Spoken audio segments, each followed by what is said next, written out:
welcome to Egoli. Just up the hill stands our constitutional hill, a symbol of our human rights culture, democracy and dignity. Not far from here lies Soweto, a home to the only street in the world that has housed two Nobel Peace laureates, Nelson Mandela and Archbishop Desmond Tutu. In between Soweto and Johannesburg North stands our soccer city, where the first final of the World Cup was hosted. During the dark days of apartheid, where the first final of the World Cup hosted on African soil was hosted, that is Soccer City. During the dark days of apartheid, the venue you are in today, Nasrec, was a rare bridge connecting Johannesburg South, home to Soweto, with Johannesburg North then reserved for white citizens, and Soweto only reserved for black citizens under the Group Areas Act.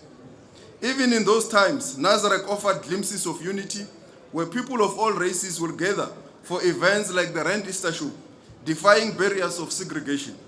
This facility remains a symbol of commitment to bridge the spatial and economic divides of our past. It was in Soweto in 1955 that South Africans of all races gathered not only to express their rage against the system of apartheid, but also to declare that the rage was not enough, there must be action. They declared that South Africa belongs to all who live in it through the Freedom Charter. They declared that we want a different society and a different world. This is what it should look like. To the east of this city, we negotiated our transition from apartheid to democracy. That is where OR Tambo is located, and most of you, I believe, landed there. This was a remarkable human achievement that showed in very concrete ways that peaceful resolution of conflict is possible. Sworn enemies met around the table and wrote a new story for our country. A story written in large part with the support of the international community and the unwavering solidarity extended to our people. It is against this background that the success of South Africa's G20 presidency is an affirmation of multilateral institutions, with the UN at the pinnacle of all multilateral institutions. The adoption of the Leaders' Declaration today by the world leaders is a triumph of multilateralism. It's also work towards building a bridge between the global north and the global south. The declaration has adopted progressive resolutions on climate change, financing, a framework for critical minerals, value addition at source. This will boost the global south and in particular the African continent that has got 30% of the minerals needed for artificial intelligence, for new technologies, greener economies, and so forth. As we stand at the final stages of our historic G20 presidency, the first ever on the African soil, we do so with pride and purpose. Of the 133 official G20 meetings, 130 have already taken place, with the Sherpa meeting, Social Summit, and the Leaders Summit which have already concluded. Negotiations were led by our Sue Sherpa, whom we have brought here today, so that I know that you are going to ask us about some of the deliberations there. The declaration has been anchored on 4 overarching priorities, namely strengthening disaster resilience and response, ensuring debt sustainability for low-income countries, mobilizing finance for a just energy transition, and harnessing critical minerals for inclusive growth and sustainable development. In addition to this, there's also been more issues related to inclusive economic growth, industrialization, employment, reduced inequality, food security, artificial intelligence, data governance, and innovation for sustainable development. As you are aware, we have just walked from concluding the compact with Africa, where now 50 African countries have signed the compact, which will now lead us to the implementation of the outcomes of the South Africa's G20 presidency and also in the African continent. And Ethiopia highlighted the successes of what the compact with Africa means. If you go to Addis today, it's a different place. It's a beautiful city. Things are changing. So they do speak about how the compact with Africa work. So we're glad that you are here and we are ready to take questions. Thank you very much. Okay, thank you very much, Minister Lamula. Nelson and the team are ready with roving mics. We will take, because of how vast the room is, we'll take one round of questions and we'll make it 10 questions in the order of the hands that I see. Only one round. And we'll start here. Ask your question. Please state the media house that you're from and give us your name as well. Thank you very much. Kosnati Shazi, Power FM News. Minister, just one question. We've received reports that South Africa has chosen to conduct the G20 handover process at the DIRCO headquarters next week. Now, of course, this is a low-level handover ceremony, considering that it was supposed to take place tomorrow. My one and only question, are these reports true? And if it is true, sir, can you please just take us into confidence why that decision was taken? Thank you very much. Thank you. Let's also try our best not to repeat questions. So if you feel that your question has been asked, kindly sacrifice for other people to ask a question. Thank you. You there, sir, with your hand up. Mr. Minister, I'm Letukanya Zulu from UCT Radio. Piggybacking off of my colleague from Power FM's question, given the fact that this would be a more low-level handover, how might this affect South Africa-US relations, seeing that it was already volatile before, but this might have a negative effect towards it? Thank you, Your Excellency. Victor Anakin from Sputnik Africa. Your Excellency, you mentioned the G20 declaration containing information about critical minerals. How credible and actionable is South Africa's promise to ensure that these critical minerals benefit mining countries in Africa rather than being exploited by external countries?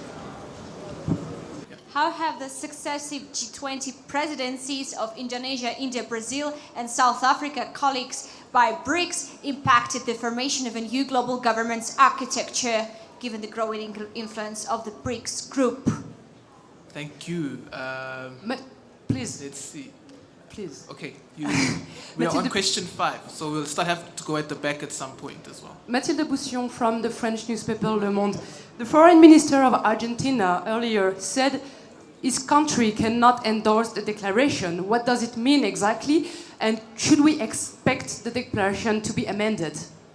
Joe Tukwana from the SABC. I want to know, why would the G20 countries choose to give responsibility to a member country that did not attend? Why is it not difficult? Why is it not difficult for you actually to choose one of the countries that are present to charge them with the responsibility for the next arrangement? Okay, I think just to collate all of these questions, I will then ask the Presidium here to respond, and then we will then take the next round of 5 after that. Thank you. Yeah, thank you very much for all the questions. With regards to the first one, with regards to how are we going to conduct the handover and whether we view this as something that will continue to strain South Africa-US relations.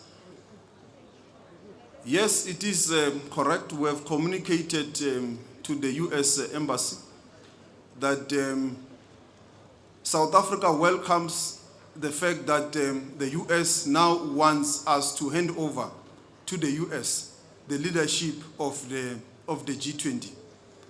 And they've communicated this, it was very late, and also they stated that it will be a charge of the US, in the US mission here in South Africa. And as you can see, this is a leaders summit. Heads of state, and the heads of state who are not here have designated appropriate officials who will then who are engaging in this platform. And we want to differentiate between the handover and the deliberations that are currently happening. So those have been designated deliberations and so forth. So the handover must happen at the head of state level, or at least a minister who is properly designated by the President of the United States of America. So now that they have assigned a charge, we have said DIRCO has equivalent officials of the charge. Hence, we welcome that they will now we will do the handover. We will do it at DIRCO offices, any time from Monday, and arrangements will be made on the appropriate date where they can come. We do the handover of everything. There is a number of things that needs to be handed over with regards to the G20, except the ceremonial handover. And as DERCO, we are very much ready, we are prepared, and this cannot in any way strain relations, because we are doing it at an appropriate level. Because the charge is at the level of the official ambassador who will receive, and we are not going to show any disrespect to the US. We will accord them the equivalent respect by ensuring that the person who receives, who does the handover, is an appropriate, equal equivalent of the charge. So that is what we are going to do. The only thing we said is that our president cannot hand over to a charge in the Leaders Summit attended by so many heads of state.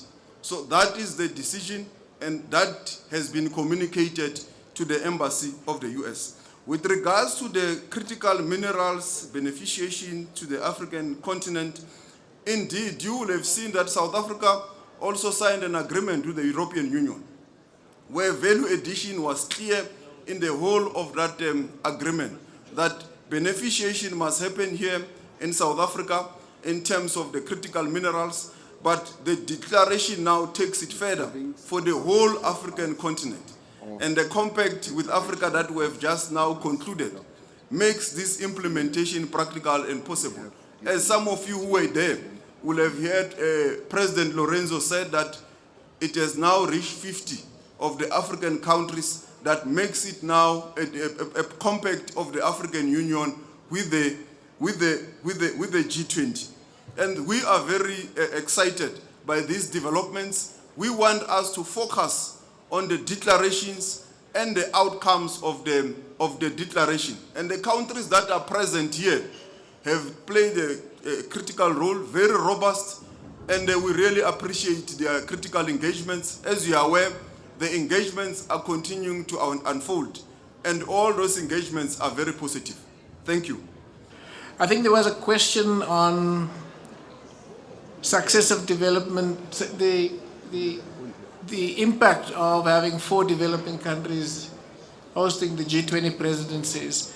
I think what has happened since Indonesia, India, Brazil, and what South Africa now concluding over the next couple of days is that the issue of sustainable development has been solidified in the G20's agenda.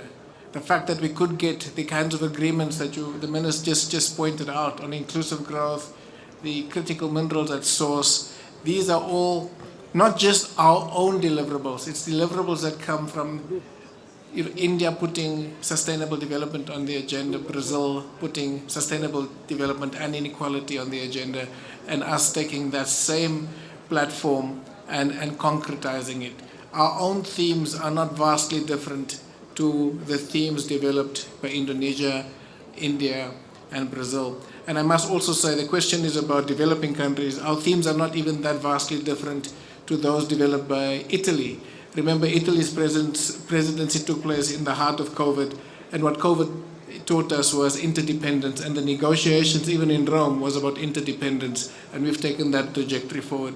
In terms of its impact on global governance, Brazil launched a very important initiative in the General Assembly last year, which is the roadmap on global governance. That roadmap still has relevance, and we mention it in the declaration that we will use that roadmap to continue with our initiatives to argue for reform of the UN, including the Security Council and all the other platforms of the UN and its specialized agencies. So that's been a major outcome, and it continues.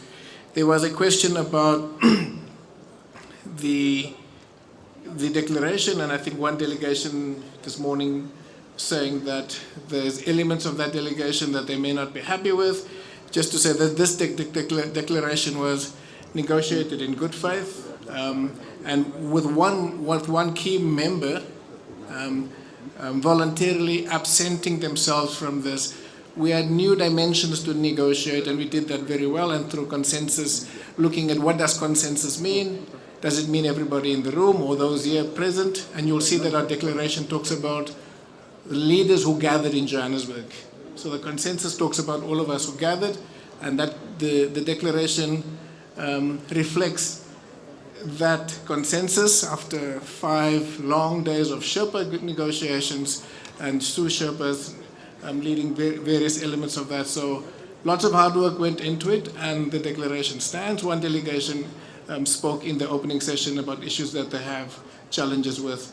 And this is exactly what happened, as our president pointed out, in Brazil with the same delegation last year. So the declaration stands just as much as the Brazilian declaration stands. Thank you. Good day to everybody.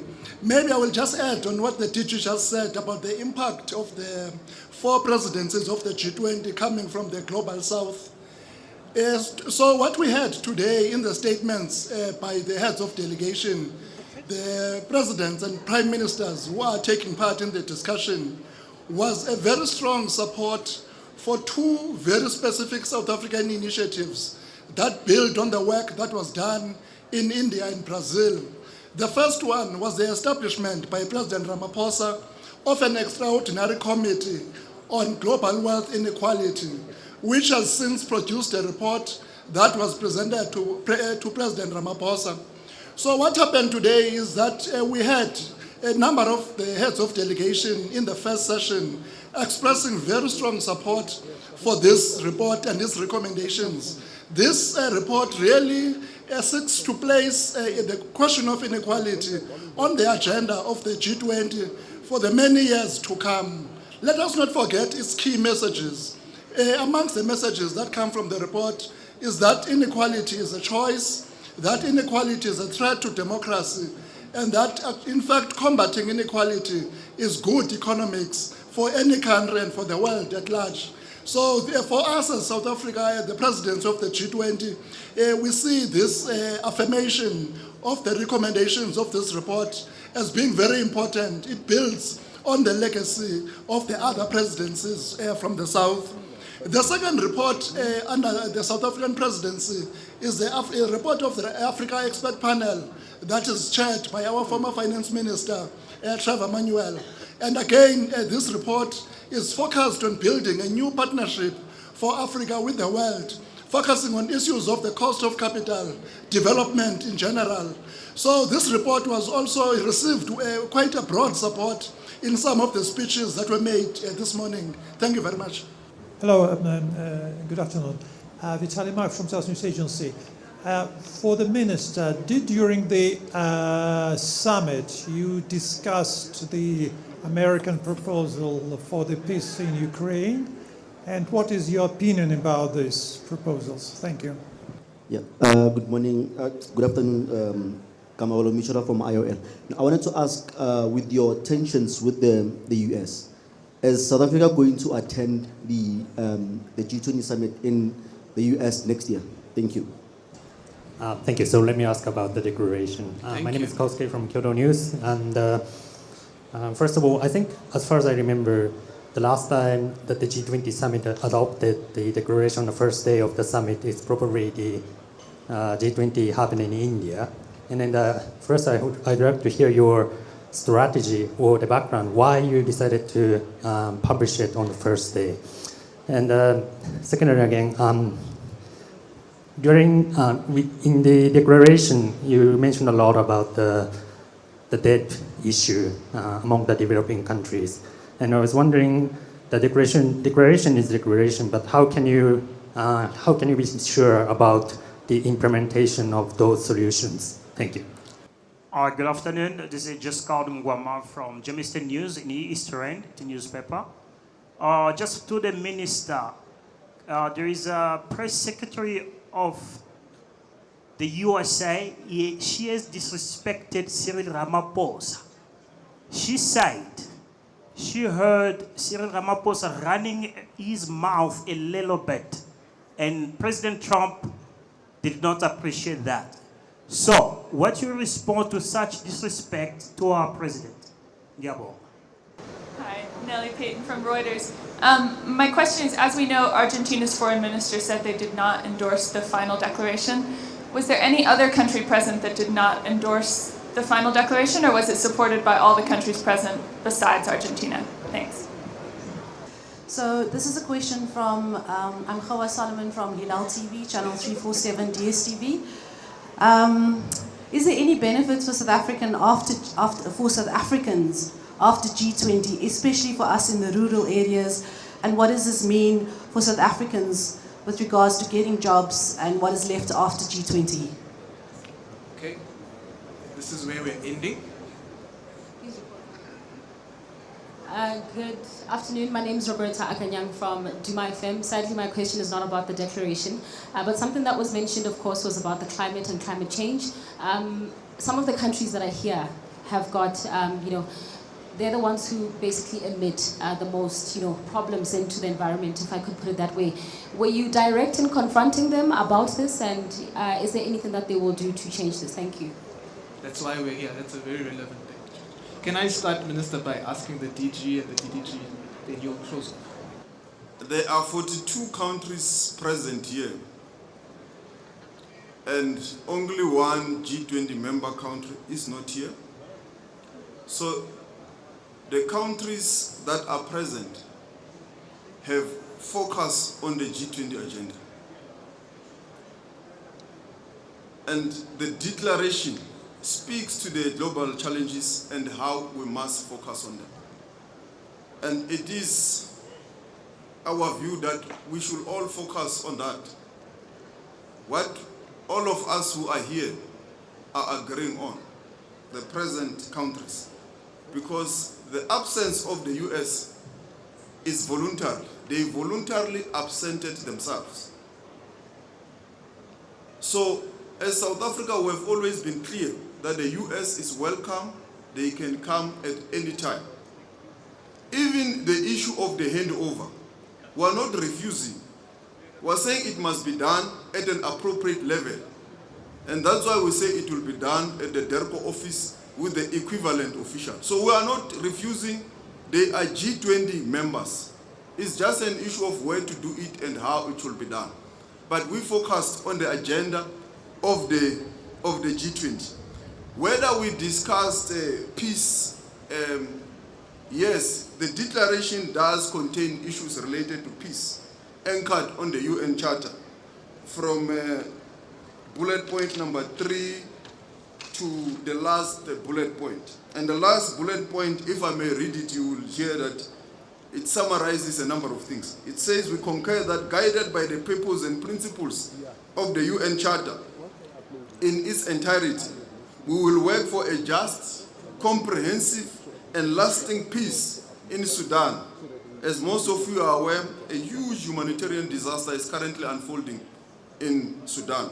So the G20 says we need to work for lasting peace for Sudan, for the Democratic Republic of Congo, for the occupied Palestinian territories, Ukraine, as well as ending other conflicts and wars around the globe. And only with peace we will achieve sustainability and prosperity. So there is a number of paragraphs dealing with the issue of peace. Is there any benefits for South Africans in the rural areas out of the G20?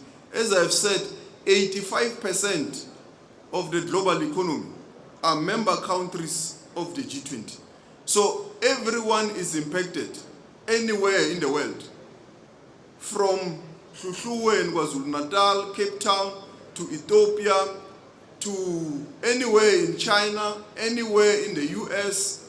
Anyone in the world is impacted by decisions that are made by the G20. The DG will explain how they work in terms of non-binding, how they are persuasive, but we're all impacted. And the debt cost sustainability report and the inequality report, I think it put it starkly and very clear. For example, it does show that in some countries, mostly in the African continent, who are now in a debt difficulty, you have to make a choice between funding education, healthcare, infrastructure, and so forth, and paying the debt. And the payment of the debt, sometimes you find that an African country with similar metrics with another country in the north, everything is the same. Risk profile, everything is the same. But the African country pays more on interest. than the one in the north. And if we're paying equally, maybe that amount will have went to education and so forth. When you look at artificial intelligence, digital transformation and so forth, look at the amount content creators are receiving in Africa from TikTok, Apple, and some of these big platforms. It's a little meager amount that we are receiving. But when you look at the global north, individuals are receiving huge amounts because there is clear investment in terms of research, innovation. They are not only consumers of digital and artificial intelligence, but they are on the research and the innovative part.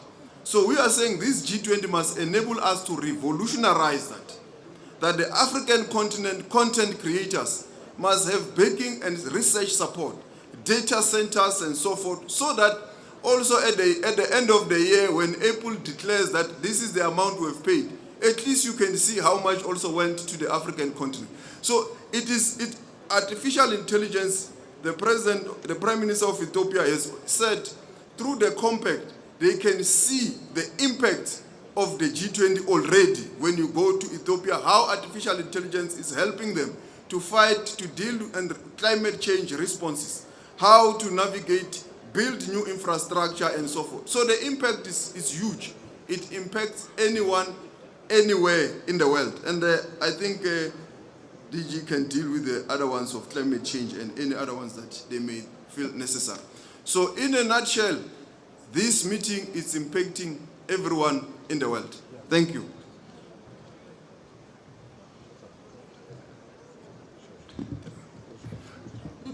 So I will take the question on climate change. I think that's a very important question because it actually shows the unique value and importance of the G20. So the main instrument that we use for conversations on climate change is obviously the United Nations Framework Convention on Climate Change. As you know, as we speak, COP30 is happening in Belém in Brazil. So where does the G20 come in? Exactly as you said, some of the major emitters of greenhouse gases are in fact G20 members. Therefore, it is important that the G20 should discuss climate change. So this is a unique value that we have got the major emitters in this grouping. Therefore, they discuss climate change and we reach agreements as the G20. And therefore, you can look at the G20 in that sense as some form of a ginger group because we of the power of the G20, the size and the heft of the G20, we therefore take the decisions of the G20 and go together to influence the outcomes in the broader UN multilateral process. So this is a very important illustration of the importance of the G20. You can say the same thing about critical minerals. Some of the major producers of critical minerals are members of the G20, but also some of the major countries who are looking for critical minerals are also in the G20. So the G20 therefore really converges interests, and we take that common position as the G20 to the broader processes of the United Nations and other international fora. Thank you.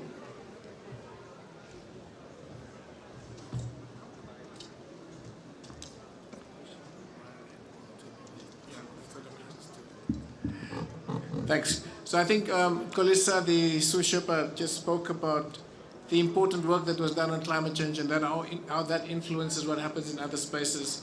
The point there is that whatever we agree in the G20 is not binding on anybody. The G20 is an informal group.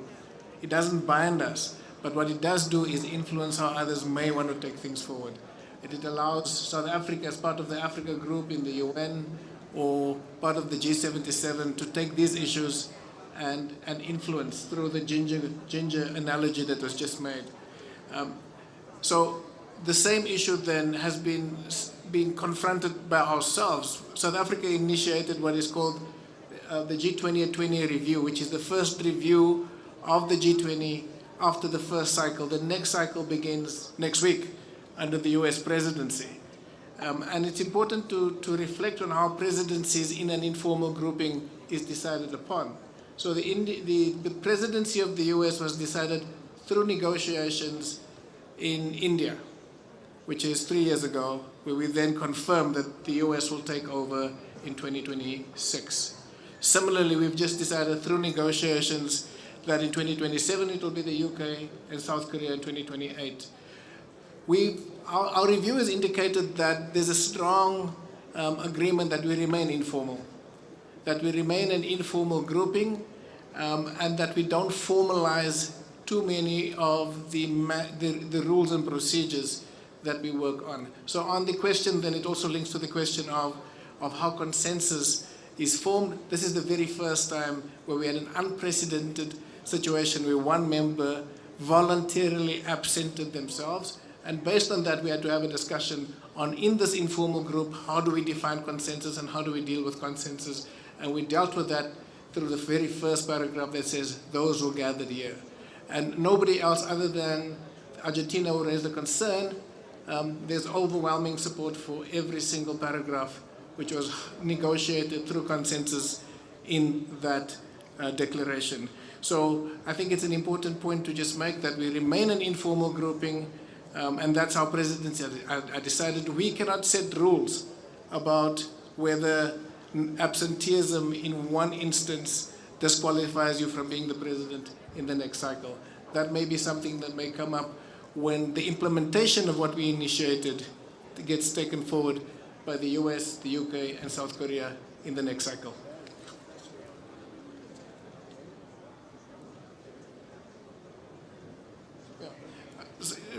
Whether Crispin says there's a question about whether we are attending. We are a member of the G20. We attend G20 meetings, and there is, at this stage, and we don't have any reason to believe that this will change, that South Africa will not be attending the next cycle of the G20 presidency starting next week.